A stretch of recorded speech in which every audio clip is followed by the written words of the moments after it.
Hello and welcome to Move the Line Prop Drop Show. I'm Ryan Noonan, back to talk about the best way, the most profitable way to bet on NFL football, and that is through player props. We are live here, 2 p.m. Eastern every Friday, giving you our favorite props of the week and taking your questions.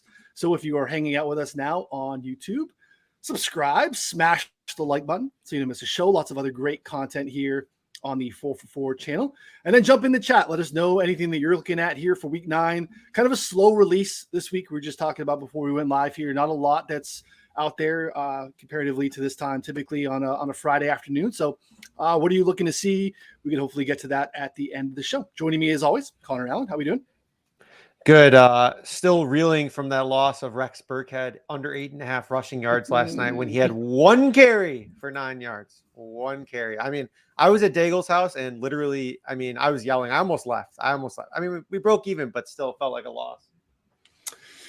Yeah, the process was strong, but a explosive play for Rex Burkhead situationally. So yeah, tough scene there. So, but good stuff. We'll get back at it, get back on the wagon here. Also joining us, as always, the man behind the Mayo Media Network and the Pat Mayo Experience. It is, of course, Pat himself. How we doing? I'm all right. I would like to have Chiefs Titans props out, but they don't exist apparently. Yeah, a number of games have been slow to release, and just like some have released a little bit, and yeah, I'm not quite sure why, especially in situations like that where there really seems to be very limited. I guess the Tannehill thing maybe is part of why there's a release there. I think that's kind of what we see when there's injury question marks. Those games come out Friday night, Saturday morning when most sane people are sleeping. But we'll see. Props never sleep. But why aren't there Chiefs receiving props? No, right. That's fair. Yeah, there's no questions on the Chiefs side. Maybe, there's no injury Tony wise. Like the Tony thing is a new piece, but we should have those out there. So I'm with you. I don't know why there aren't Patriots receiving yards. Not that that's a market that we want to all run into, but I'm interested in Jacoby Myers. I would like to see what that number is. Not quite sure why that's not out there. So, let's get into it, though. Before we do, I want to remind you, 2 episodes of Move the Line each week, both available on YouTube, both in podcast form as well. Subscribe there. We appreciate that. In addition to the prop drop here, our game preview show with Connor, John Daigle, and myself goes live 6:45 p.m. Eastern on Thursday nights leading you into Thursday night football. We had none other than the Siege, CJ Kaltenbach from Elite last night. Actually pretty contained Siege show. We were expecting like Siege level takes, and he actually was fairly measured, and I thought it was a good stuff. Lots of good picks there. So check that out too. I think we had 6 games, lots of good bets, lots of good actionable stuff, and we had a successful Thursday nights outside of the obvious pre-mentioned Rex Burkhead stuff there. So we're about halfway through the season. The price of a betting subscription at 4for4 reflects that. Now 50% off from the original rates. It gets you access to everything on the site. Every article, tool, DFS optimizers, subscriber-only Discord, which is where Connor and I push all of our picks through first. I think that alone is worth the price. So head over to 4for4.com/plans. If you reach out to us on Twitter, Connor and myself, or at 4for4football, at 4for4bets, we'll find another way to get you even larger discount on top of the already 50%. Just generous out there today. So, all right. These are not stale lines. These are available for you to bet right now. We give our best to make sure that you can get the current price, same line, anything that we did as close as possible. Connor, let you get us kicked off here. First play for week 9. Yeah, my first play is TJ Hawkinson under 35.5 receiving yards. You find this in -130. I'd play this down to 30 receiving yards. I'm pretty surprised it's even offered, to be honest, in the first place, given that he was just traded to a new team here on Tuesday. And if we look at kind of the guys who had just gotten traded recently in like their first stints with their new team, none of them played even more than 28% of the snaps. And those are at, running back with Christian McCaffrey or Robbie Anderson or any of those guys there, where I just don't see a way where TJ Hawkinson playing tight end, which is one of the most difficult positions to learn because you have to learn how to block and you have to run routes. You have to learn 2 things at the same time in a new system here. I just can't imagine him playing a big role on a short week here on a new team with we talk about the Jeff Wilson trade to Miami where he has some schematic understanding of what's going to happen in Miami, and he's going to be literally handed the ball and just told to run, whereas TJ Hawkinson has so much more on his plate. So, I anticipate him playing probably, I don't know, maybe 15 to 20% of the snaps here. So I really just don't see a way that he goes over this number. Yeah, but surprised to see that the market didn't really react. And sometimes someone like this, like, sometimes gets posted and gets steamed because I didn't see it when you first posted it. But it's kind of moved and kind of held out there too, which is I'm curious about. But I think your process there was right. Pat, do you have any thoughts about, Hawk kind of coming over and this 34.5 number? I actually like the over for it. I think he's going to play more than you think, and it's primarily because, besides George Kittle, he's probably the best blocking tight end in football. That's why he's been brought in. Yeah, it's going to take a while to catch up on some of the schematic stuff, but it might be a lot of, hey, we need you out there. You're now in pass blocking, seal this edge. We're in run blocking, seal this edge, and then just go run your routes. And the issue with Hawkinson on the over-unders is that, it's one stiff arm and he's down the field. That's usually just how he gets to his overs every single game. It's not like his A-dot is huge and he's catching 40 air yard passes. No, he's catching like a 10 air yard pass, making one guy miss. Then he's hard to catch once he's into the second level. So it'd be a stay away for me in this game. Yeah, I stayed away too. I think your thought process is correct. Again, you have a ton of outs anyway on an under, so no problem with that. Pat, how about you? What's your first one? This is tough, to tell you the truth, because all the ones that I really like this week just really haven't been out there yet. So I think I'm going to go to rushing yards. And I am going to go to the Chargers and Atlanta Falcons game and stick on the Chargers side of the ball. Now, if he doesn't play, then obviously you get a void bet. So it's not a win, it's not a loss, just money back. But 55.5 for Austin Eckler on the ground seems super low against a team that can't legit stop anything. Now, maybe the Chargers don't run enough. I do have Herbert projected for 42 passing attempts in this game, but they are likely to be down both of their top receivers. Parham picked up a new injury, so it might just be Gerald Everett there, that if they can sustain drives by running, and it's not like it's going to take Eckler 23 carries to get to 55 yards. He could do that in 10, basically, or 8 with this Atlanta defense, that they might actually have to turn to the running game a little bit more than maybe that they're used to here. So that number seemed artificially low to me. I get it based on his workload, the amount of attempts he gets, and now that he's a little bit nicked up, that could be an issue, but I do like the over 55.5. Dying for some Eckler receiving numbers. Those came out like an hour before kick, I think, last week. I got some here for you. See, we have yeah, I got receiving yards, I think. I thought I had them. Maybe I don't. No, they did not come up. Although Zacchaeus is on the board now, so they're filtering out. Hopefully. Connor, thoughts on the Eckler play? I mean, same thoughts as you. I was waiting for like a rushing receiving combo because I'm pretty confident he gets there. It's just a matter of whether it's a screen pass for 50 yards or a run for 50 yards or maybe both. I don't know. I think that there's probably multiple ways that he gets there in this spot. And receptions, and we have him projected for 7 receptions for 71 yards through the receiving, which sounds absurd, but it's probably about right. Here's the thing. I have him 8 for 63. Again, no Mike Williams too. It's not like they're going to use him in a vertical way, but they need some like explosive plays. This is not what Josh Palmer does very well. It's not what DeAndre Carter, definitely not what Mike Bandy does. So we need something to push this offense down the field. So I do think it's going to be a heavy amount of Eckler, and I think like Pat said, you don't need a ton of carries to get there here. And it's a pretty soft landing spot against a soft Falcons defense. So yeah, no problem with that one at all. My first is one of the ones that I on like Monday morning was circling and really excited about getting down on Terry McLaurin receiving over 66.5 yards. I think 67 in some spots, but the juice is fine. I'm fine with it either. I actually think his over on his longest reception too, 25.5 yards, I think is a pretty viable play. He's been peppered with targets under Heineke. His first read targets are way up. Target share of 26 and 29% in the last 2 weeks. It's a total of 16 targets. And Minnesota has been gashed with big plays. They are 32nd dead last in the league in DVOA against wide receiver ones, and they are giving up the highest rate of explosive passes on the season. And we talked about Heineke here in the past. He's got a little bit of that DGAF. He thinks that he's kind of that guy. He's not afraid to push it downfield. They have some question marks too. Minnesota does as far as the health of their secondary this week. Cam Dantzler, I think, is questionable heading into this one. Yeah, so I just love everything here on the McLaurin side. 67.5, I think, is where it's out now in DraftKings. No problem firing at that. So, Connor, any thoughts on McLaurin? No, I mean, I think it's probably a little bit light, maybe I don't know, 5-10 yards late. I think it's just going to come down to whether or not they connect on like that one deep pass. We look at like his recent games here. He had like a 42 and a 37 yarder from Heineke. The matchup lines up right. I like it. I think it's the right side here. Pat, where do you have McLaurin projected at? I haven't projected for right around this number. This was actually one of the ones I was going to play as well. So now I need to scramble mid-show to find one that's not yours, and hopefully I can come up with something. What do I have him for? I have him 5 for 75. Okay.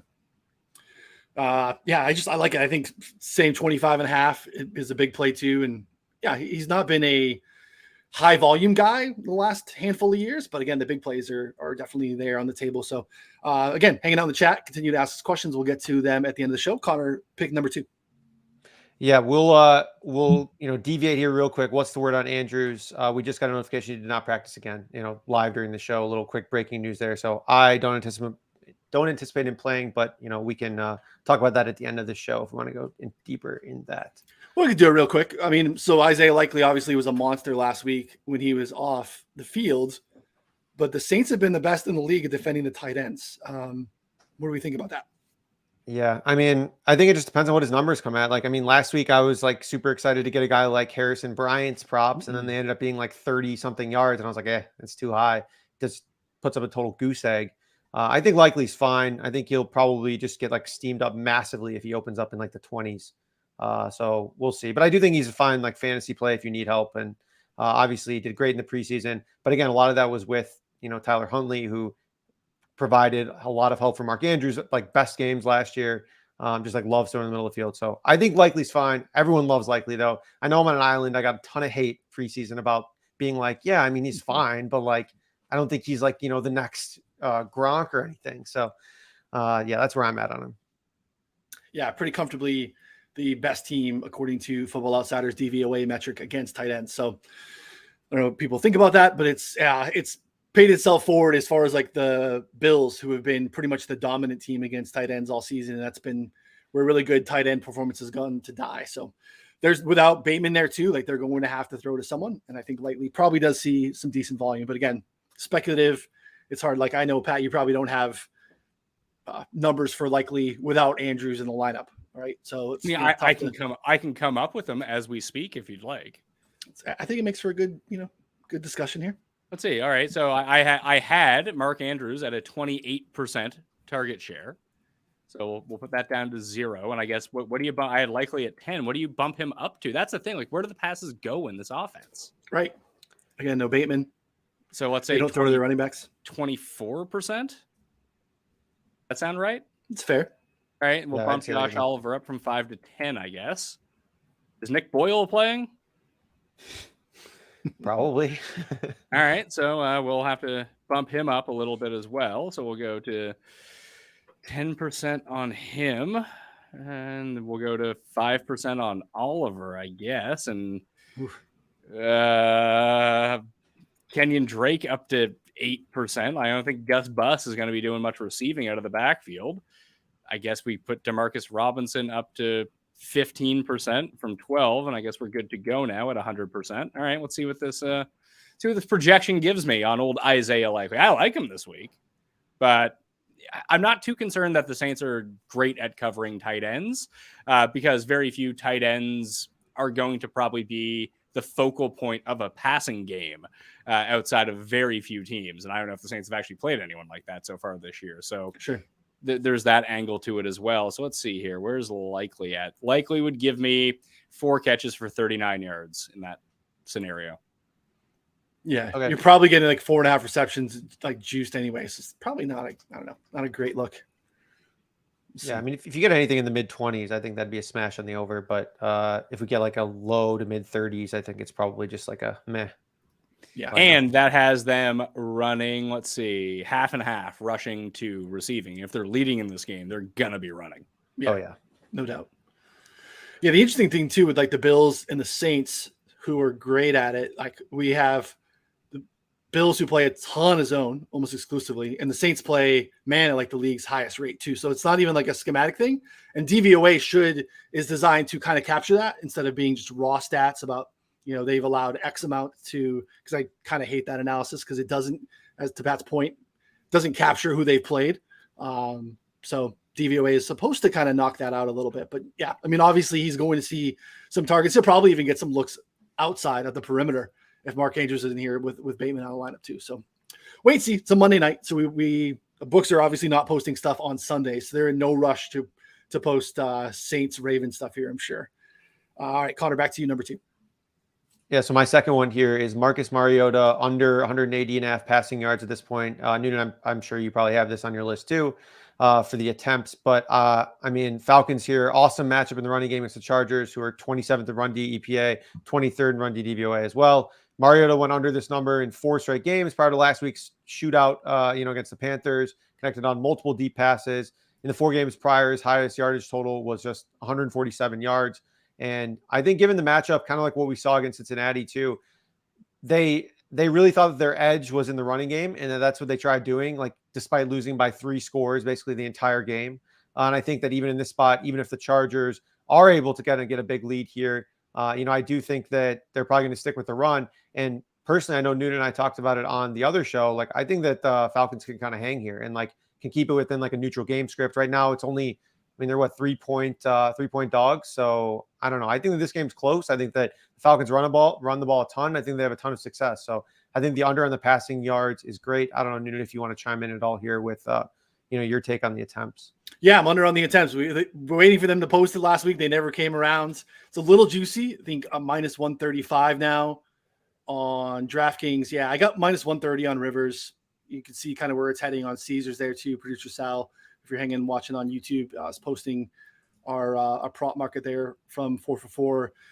I mean, last week to Connor's point, it took a 34-point fourth quarter and overtime for him to pass this much. And it's actually one of the highest play volume games for the Falcons all season last week too. So kind of an outlier for him to get to 28 when you look at what they've done. And even if you just look at, pass rate over expectation, they still were pass heavy. I mean, run heavy. They negative 14% pass rate over expectation in that game. And the Chargers invite you to run. They are like bottom 5 in explosive run rate, EPA, DVOA, all these things. Since basically Brandon Staley's got there, they are fine with light boxes and fine with allowing you to do so. And it's working for the Falcons. So I do think, to Connor's point, that they are a live dog at home. This Chargers team is beat up. So yeah, I'm willing to pay this. Typically not, minus 130, minus 140 is not something we typically do too often, but I just think this number is bad. We're usually, as far as our projections, are very bullish on quarterback projections. And even we have Mariota at 23. So Pat, where are you lining up on the Mariota stuff this week? Mariota, I have at, oh boy, scroll down to the bottom here. No. Oh, that's completions. I was like 12 attempts. That doesn't seem like very much. I have him at 20 attempts for the week. But like you said, it just weird circumstances led to overs hitting last week. And sometimes you feel great about something and eat some juice like I did last night in the Thursday night game with Dameon Pierce. I was like, over 2.5 receptions, minus 150. Perfect. It's like free money. No. Not even close. Well, you felt good about it, though. That's all that matters. Yeah. I was like, I'll start spending that money now. That sounds great. I'm going to go to a quarterback. Taylor Heineke. I can't find the passing yard total. I think that's the one that I would want to play in this game. I have him projected, I believe, top 5 in the league in terms of passing yards this week. Yeah, number 4 at 270 yards. I don't see anything out there yet. So 231. Was it? 231. Where did you find that at? DraftKings, Caesars. No, I didn't. I'm looking at DraftKings now. I don't see it there. Maybe I'm just weirdly scrolling. Okay, over 231 passing yards for Taylor Heineke here, as I have him projected for 40 more yards than that. Wow. I just think that Minnesota can be passed on. They give up big plays, as you talked about. Everyone's betting Washington this week, which definitely means that the Vikings will be up 21 points at some point in this game. And then they'll allow Washington to get back into it. That's both the Minnesota and Washington strategy every single week. So I love 231.5. I thought it was going to be like 262 or something like that. So no, I love that. Yeah, I'm in. Awesome. Yeah. We talked about it on last night's show too. Minnesota's great. They're like one of the best teams in the league in the first half. And their scripted 15 just seems to work. And then they very much come back down to earth. So yeah, I mean, if you do like Washington, probably better to wait and bet them live. But that also bodes very well for the McLaurin and for the Taylor Heineke props here that we're talking about. Connor, any thoughts on on Heineke. I'm very interested because it correlates well with the McLaurin stuff, and Pat is this bullish. I feel we should probably take a look at that. Yeah, the Heineke one's a good look. I didn't really think about it in that, I don't know, I guess context, but I do like it. It's the matchup's great. I think Minnesota should have some success. Like it's, this is a good look here. Had 279 last week, only 200 in Green Bay, but that's because that game was just like, they were just sucking it dry on both sides in terms of, running the ball, and like there's minimal play volume and a lot tougher matchup than Minnesota. So I think that this is a much better spot here for Heineke to kind of, keep going there. And probably, like you said, probably 260, 270s, well within reach here. Yeah. Pretty good pace up spot there too. I would expect. So, all right, Connor, back to you for your third. Yeah, my third is my guy, Zach Wilson, under 210.5 passing yards.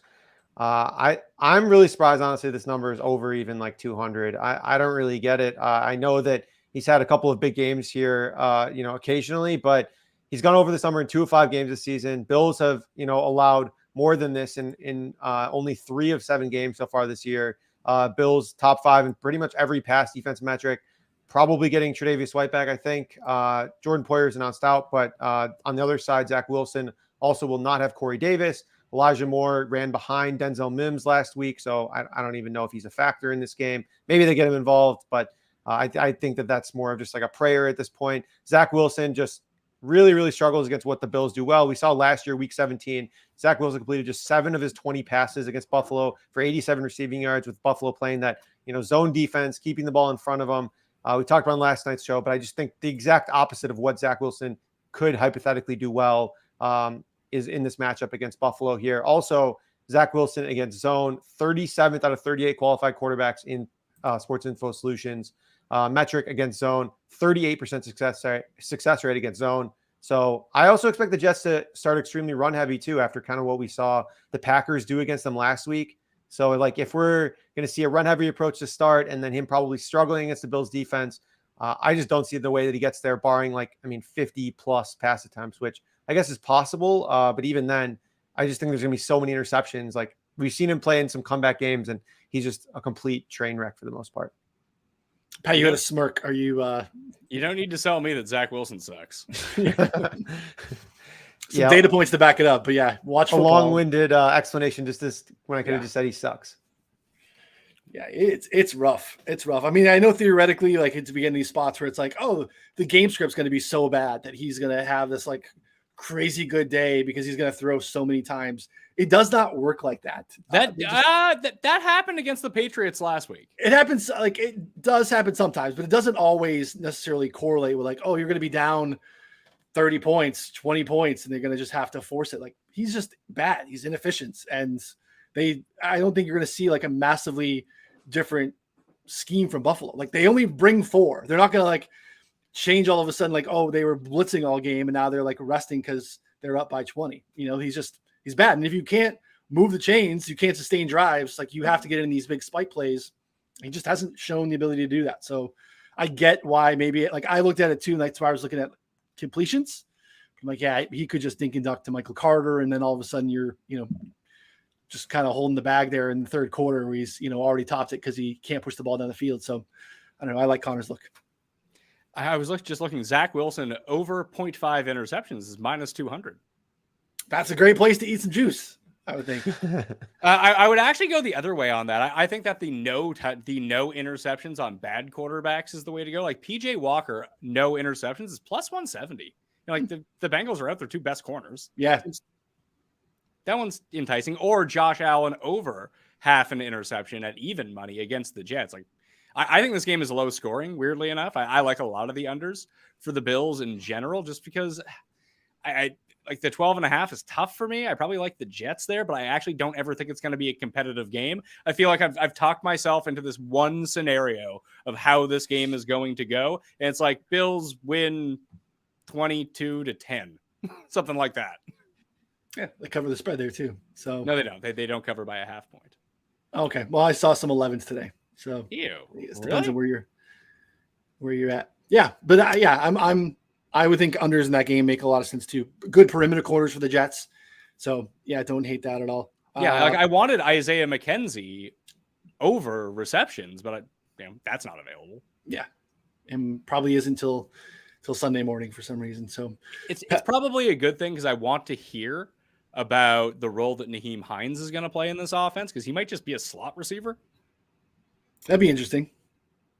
Anyway, they got enough of them. They got Khalil Shakir. Like, they got a bunch of dudes. Like, I don't know. What's your third, Pat?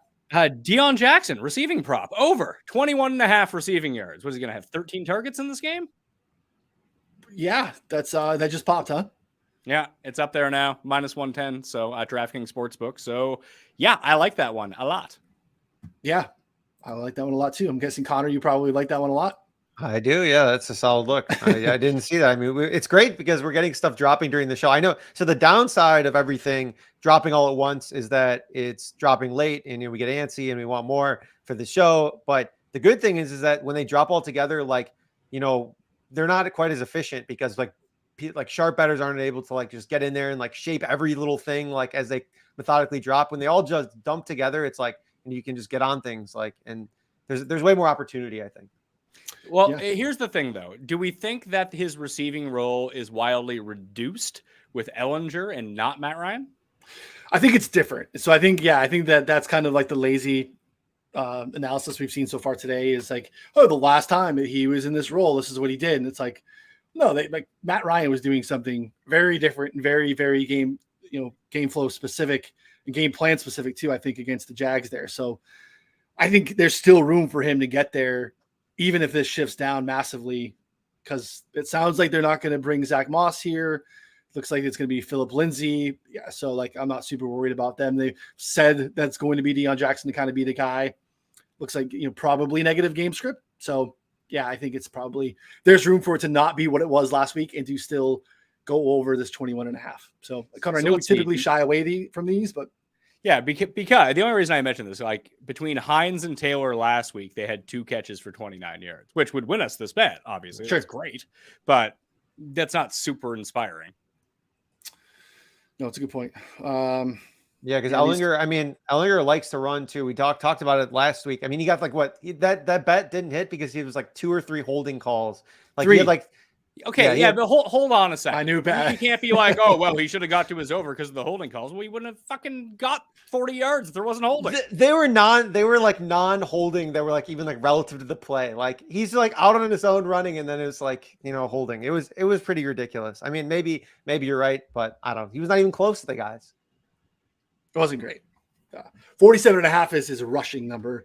I like that far less than his receiving number here. So. Well, it's good, too, because the Patriots are really good against the pass, very poor against the run, but that would also filter a lot of receptions to guys underneath, I would think, rather than down the field. Yeah. I'm wanting to go back to the Ellinger rushing one, too. I've seen the Pats gashed by quarterbacks that can run a little bit, and I'm still of the mindset that Ellinger is a willing runner. So wait for that one to populate, too. But, yeah, I like the Deion Jackson look quite a bit.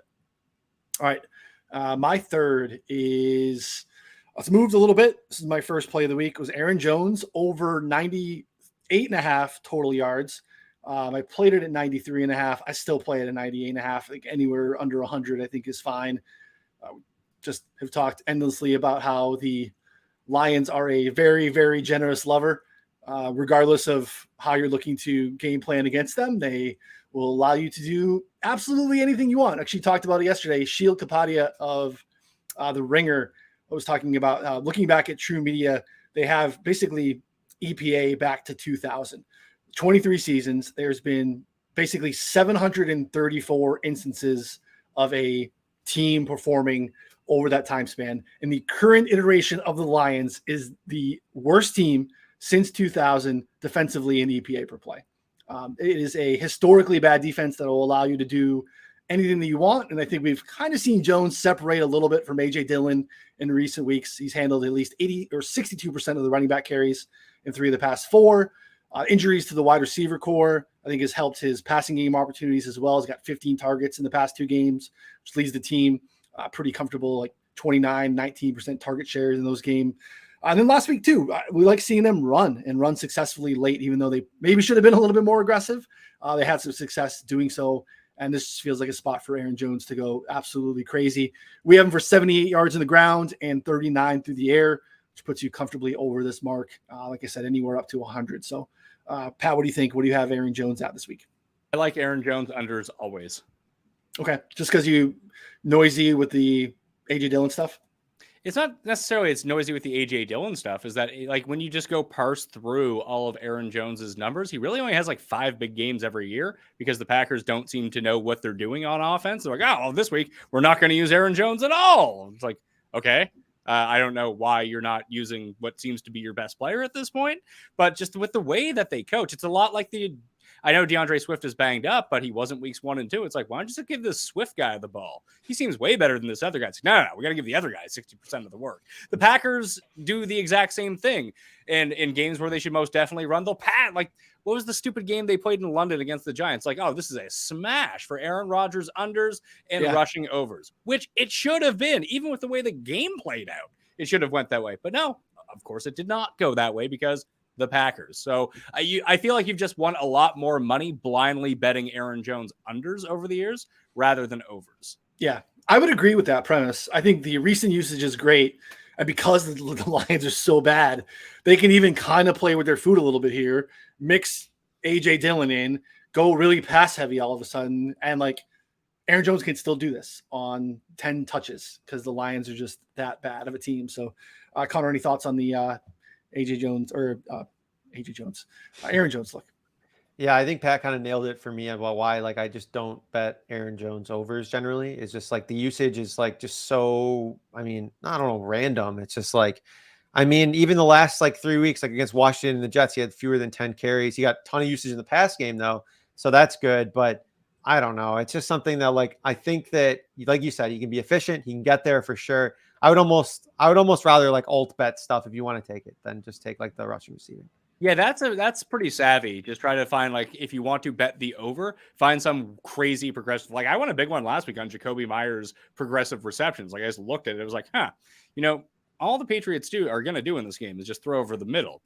They only have one guy for this, and I think I played 8 or over. I think he ended up with 9 in the game. Like, and then you only have to be right once every 8 times or something because it pays 8 to 1. Yeah. Could probably go back to that one this week too. They will not post the Jacoby Myers stuff. So, all right, it's back to you, Connor. Again, if you're hanging out in the chat, let us know any questions that you have, anything that you're waiting to see, anything that's populated while we've been recording that you want to get our thoughts on. Happy to take those questions at the end of the show. Connor, bring us home with your 4th prop. Yeah, I was channeling my inner Noonan with this one here. A wide receiver over, Jalen Waddle over 67.5 receiving yards. So he's played 5 games so far with Tua, when Tua's played 90% of the snaps or more. He's 5-0 on this number. His lowest was 69 receiving yards. In the other games, 171, 102, 88, and 106 receiving yards. The Dolphins with Tua have been crushing, essentially top 5 in every pass offensive metric, with in games that Tua started and played the majority of.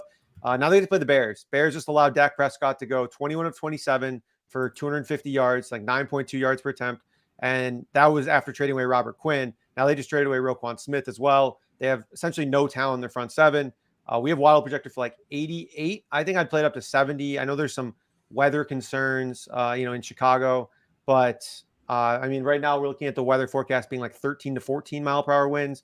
Wind speed just doesn't even matter until like 20 plus. So, I'm really not worried yet at all. And I think that this is just a fantastic matchup here for Waddle and this Dolphins offense to keep crushing. What was the number again? 67. It's funny. I haven't projected for 59 yards. Wow. Which seems crazy to me, but I think I have a lot of running in that game. Bears run all over them. Not a problem. And maybe Miami tries to take the path of least resistance. I talked about this a little bit this week, and I guess you guys are local to Chicago. You would know. I feel like Miami is one of the reasons I like the Bears this week. Miami is the team that is the inverse construction on offense for what you would ever try to do at Soldier Field. It'd be like playing at Heinz Field. Like, that field sucks. Like it's in rough shape, and their entire team is speed predicated. That might be the best defender the Bears have this week is that crappy field. Yeah, it's like they grow the Kikuya out and let you try to play in like 3.5-inch rough to slow everyone down. And it's a mess. They let, because the Park District owns it. They let high school games get played there all the time. Like it's insane. They put down a new turf this year. It's just as bad. Like everyone's still complaining about it. So Yeah, I mean, it's why they're moving to Arlington Heights out by you, Noonan. So yeah, I mean, you're about to be real close. Took away my horse track, but they're going to bring me the Bears, which I'd rather have the horse track, but it's okay. But yeah, I mean, my only concern in this game would be the play volume, because I do think that Miami can play slow. And if they do lean a little bit run heavy, I think it was encouraging last week because going back to the Lions, who let you do whatever you want, they chose to go pass heavy. So it does feel like when they have kind of all systems running, they had Turn Armstead at the left tackle. They kind of had everyone that they want, and they decided to go, let's go pass heavy here. So maybe that kind of leans here. And again, this is another guy who was electric. He could do it with big plays. And so I don't hate it whatsoever. I'm not tailing it, but it's a brand guy for you too. And I respect you chasing an elite alpha wide receiver over. It's not been a typical play for you. Pat, how about you? Last one. Or this is my favorite part. All the ones you're thinking about. I have two that I'm thinking of, really. And I mean, maybe there's more. They're just not available. So every week, I keep going back. I think I had the Tyreek Hill over last week. Like, I think I did. Anyway, I bet it. So hopefully I said it on the show. But like the high-end receivers who, like, are their odds too low? Like I said, T. Higgins is loved by my projection system, but I don't actually believe it. Cooper Kupp would be next. I'd actually be more inclined to bet the under on Cooper Kupp because I don't think that he's anywhere near full health this week. What's a DeAndre Hopkins total yards? Hopkins 83. Yeah, I mean, I have him 10 yards over that, but that's too close for comfort. So I have it down between two Jags, actually. Christian Kirk over 53.5 receiving yards. The target volume has still been there, 7 and 10 the past 2 games. Obviously, he didn't get there against a very good defense last week, but you would probably see Christian Kirk playing primarily out of the slot this week against the Raiders. The Raiders' second worst team in football against slot receivers. Seems like a very logical match. Also, the Raiders' defense is horrible against the pass and the run. ETN's only coming in at 76.5 rushing yards. Feel like he goes well beyond that. So that's what I'm going to go with. Travis Etienne over 76.5 rushing yards. The one on my list, it's up there now, but I haven't fired at it, is Etienne longest rush, 17.5.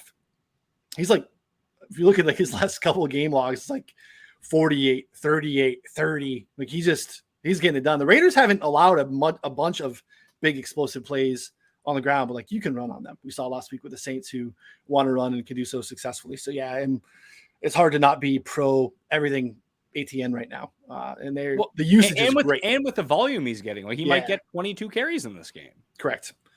Yeah. So probably you're looking at the better line there to go just total rushing yards versus the one explosive.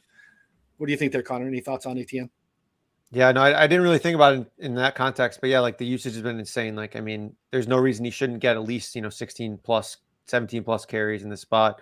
And again, in a good matchup. So yeah, I mean, I'm into it. And he's been just so good. Like we talked about it before, this for your longest rush. Like he's been an amazing, like explosive rusher so far. Yeah. All right. I got a bunch here. One I just fired at before and was about to post it for subscribers. It's moved a little bit, though. It's still available on PointsBet. Robert Tonyan over 30.5 receiving yards. It's 31.5 on Caesars, MGM, DraftKings. This is kind of weirdly low to me. I mean, he's done this comfortably in the last 3 weeks, basically, since he's returned and is healthy. 12 targets, 4 targets, 6 targets. The Lions are dead last in DVOA against tight ends this season. We know the injuries there we talked about to kind of, prop up the Aaron Jones thing.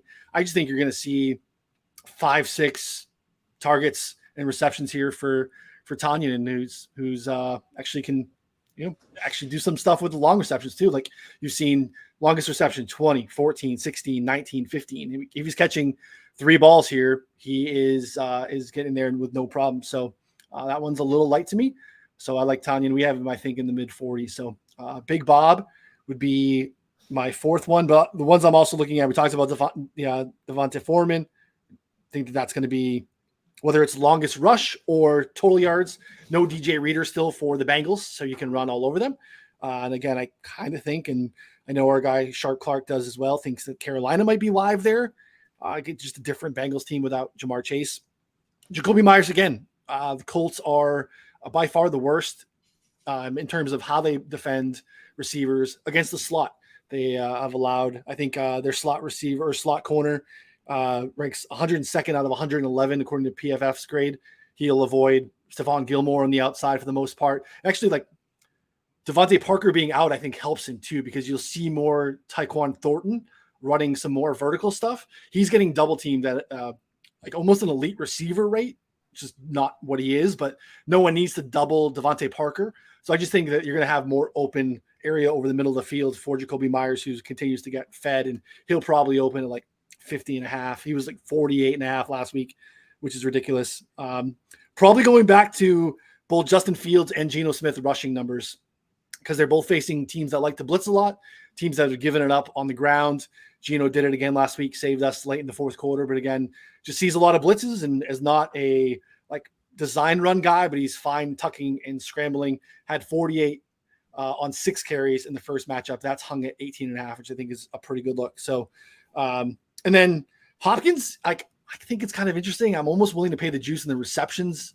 I think that's probably the way I'd go. Minus 130 on over 6.5, but I think he's such a massive part of that team. I think there's just going to be a lot of plays in that game. So those are some of the ones that I'm looking at. Did we get James Conner news yet? No James Conner news. No, don't think so.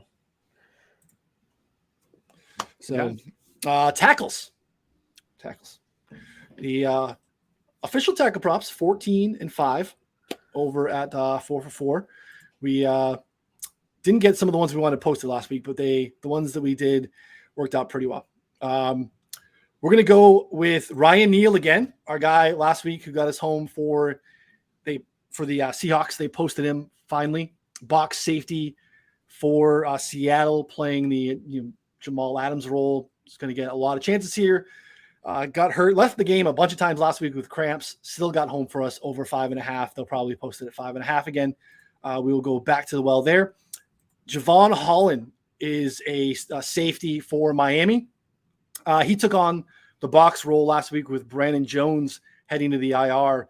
Had 12 tackles, played 30% in the box last week. We know that the Bears want to run the football. I think Javon Holland, based off of maybe his median projection, based off what he was doing early in the season, he'll probably only be posted at like 4.5 or 5.5.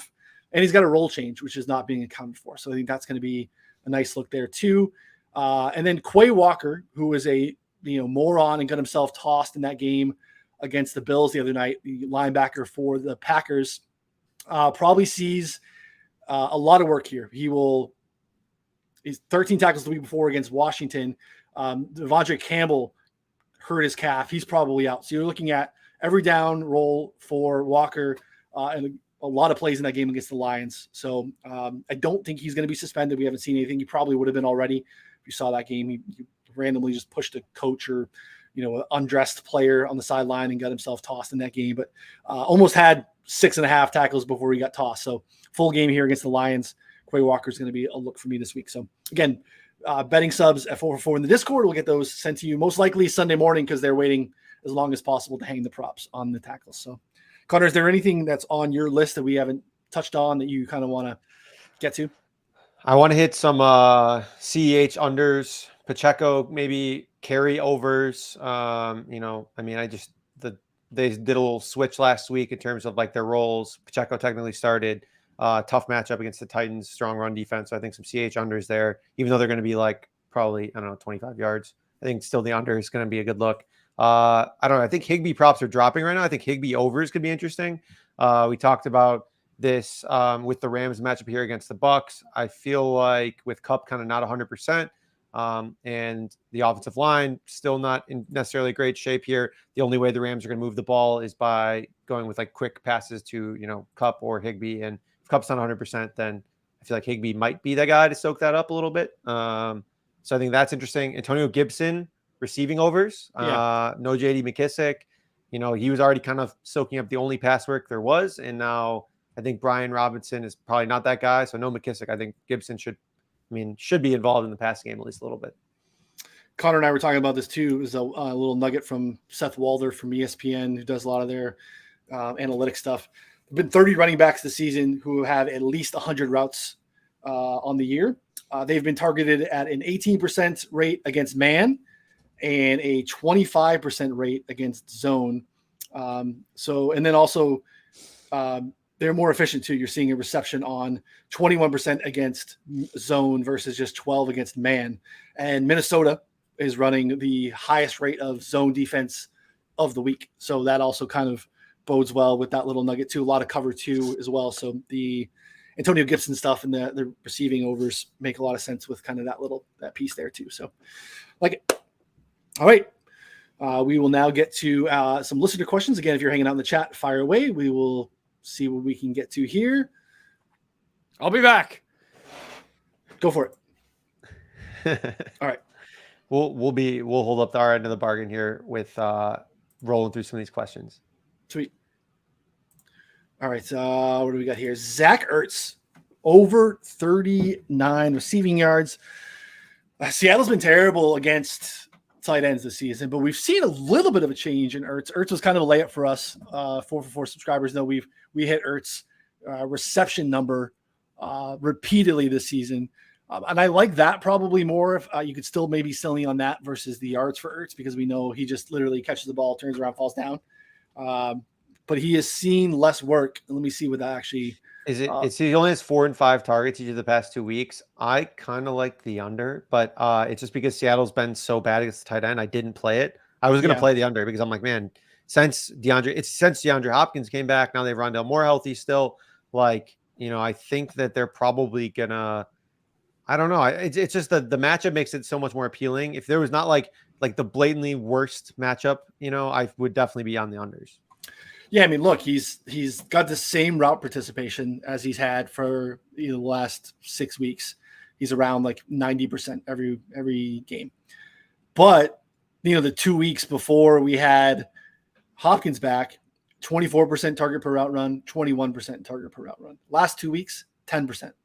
So literally cut in half. And last week he had a 4.2 average depth of target. Again, this guy's not doing anything after he catches it.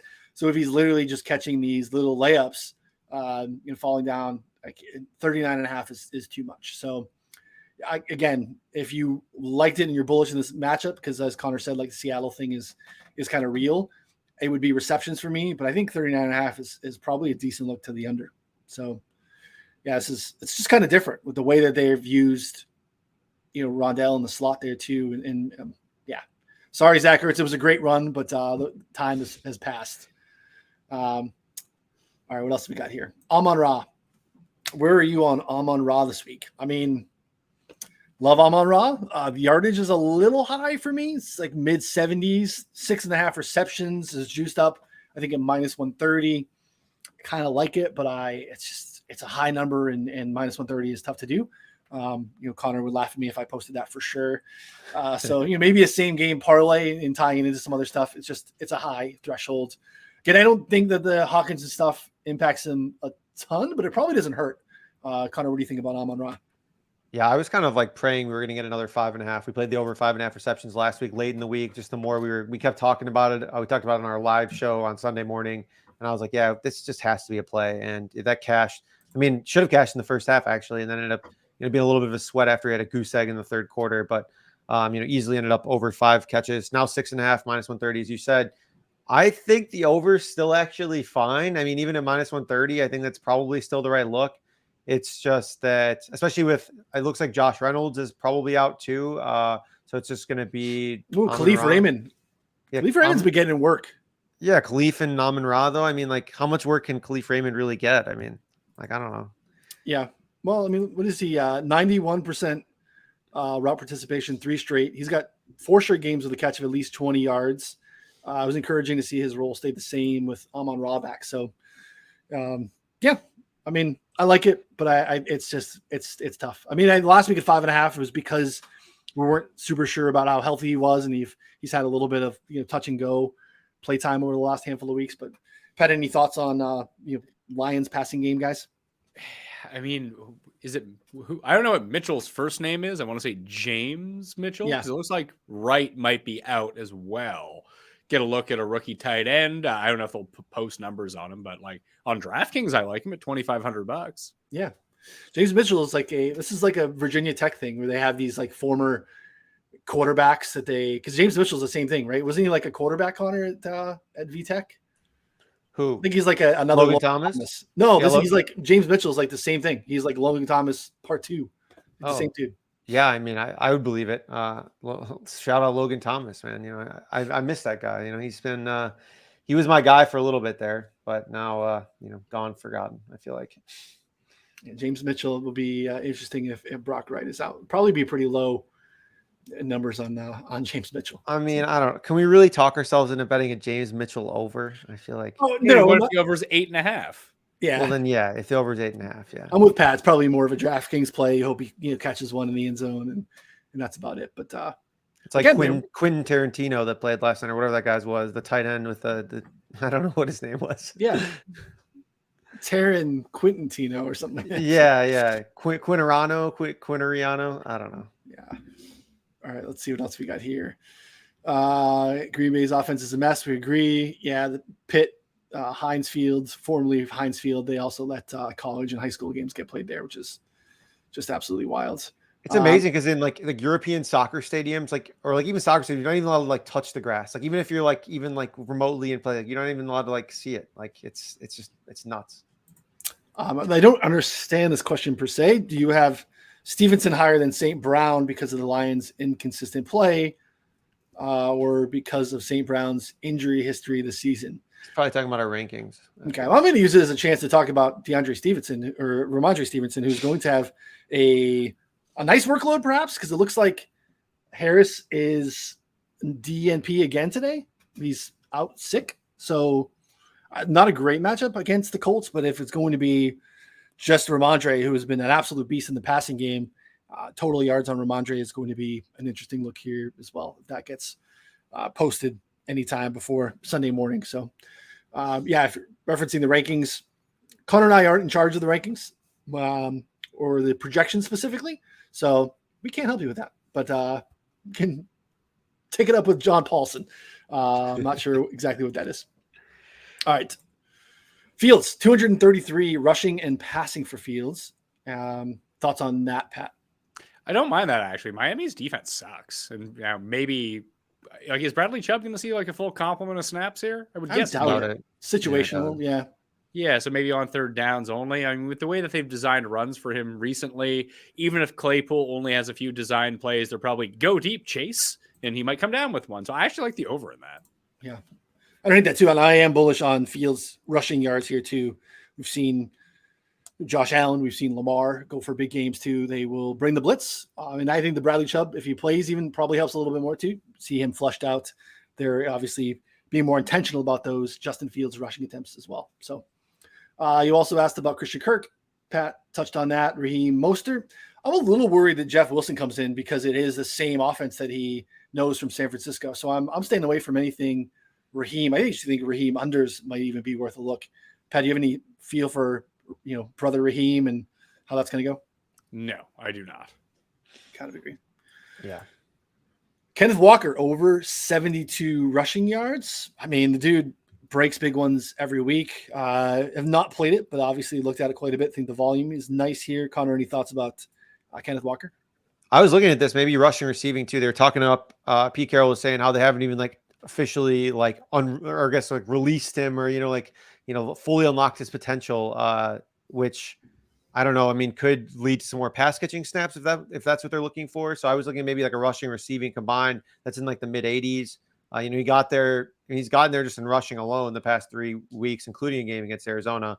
I mean, it's minus 130 on DraftKings. I'm not going to lay an over a yardage prop on minus 130, but I think if you could find reasonable juice, something I've been looking at actually. I've been dabbling and considering. I know you were on it last week. It came back to bite you a little bit because he just didn't break a long run, but I think it's kind of a decent look here. Yeah, I don't hate it. We've seen teams actually lean more pass heavy against the Cardinals too. They've been pretty decent against the run, but I think this guy might just kind of be an exception to the rule. And maybe I go back to the well on the longest rush instead. So Jared Goff's rushing prop is 2.5. He's been over that number 5 of 7 games for the last 5. If you're looking for something, I felt like a Mayo under on that. Well, yeah, but the over normally hits low threshold. low number, single digit rushing numbers for you have been pretty successful this season. Yeah, listen, if you would move that number to 5.5 or 6.5, then he generally goes under. But 2.5 is really low. It's low. Hot photos of your sister. You're a scumbag. Why are you posting hot photos of your sister? Get out of here. What is going on here? It's your sister, man. You bringing the porn bots right now, Noonan? Or I don't know, but come on. It's ridiculous. All right. What else we got? Pat, you got anything else for the listeners? My DraftKings show dropped on Mayo Media Network, so you can go check that out. Tambo and I. He won 61K last night. It's been like a regular thing now. Man. Print Fest. It's insane. I am definitely obviously in on the challenge. You know what all I care about now, Pat? I just want to see Jordan and Tori get back together. I do not. I can't stand Tori. Really? A lot of people can't stand Jordan. I love Jordan. I do too. That's me. Yeah, I love Jordan too, but softy, like a good love story. Did you watch this week's episode? I did not watch this week's yet. Okay, so never mind. Yeah, behind. Probably tonight. Connor, how's your challenge experience been so far? It's been great. I got a little bit more time. I got a little bit more time this weekend now that I've dedicated myself to sobriety for as long as possible. So I have time not to drink and to watch the challenge. So here we are. I'm excited. Excited about this for you. All right. What time are the live shows on Sunday? Live shows are for our subscribers. It's in our Discord at 4for4. 10:15 on 11:15 Eastern time. I once used a non-Eastern time in a conversation with Pat, and he scolded me. Everyone uses Eastern time. 11:15 Eastern in our Discord for 4for4 subscribers. Again, 4for4.com/plans. The betting sub is half off. Access to everything on the sites. And again, reach out to us on Twitter at 4for4football, at 4for4bets, Connor, myself, and we will get you a discount on top of that as well. Get you into the Discord. I'll take you through the end of football season, through the end of February. We're rolling. We got other sports, NBA, college hoops. We got MMA, lots of great stuff going on in the 4for4 Discord. So check that out. Again, don't forget to download and listen to everything on the Pat Mayo Experience. Check out Pat's YouTube page, Mayo Media Network. Smash the like buttons, subscribe. Pat does a lot of great content, goes a long way in helping him do so. And he can do cool things like join us weekly to talk about props. So that wraps us for this week. For Pat and Connor, I'm Ryan. We'll see you next week. Thanks, everyone.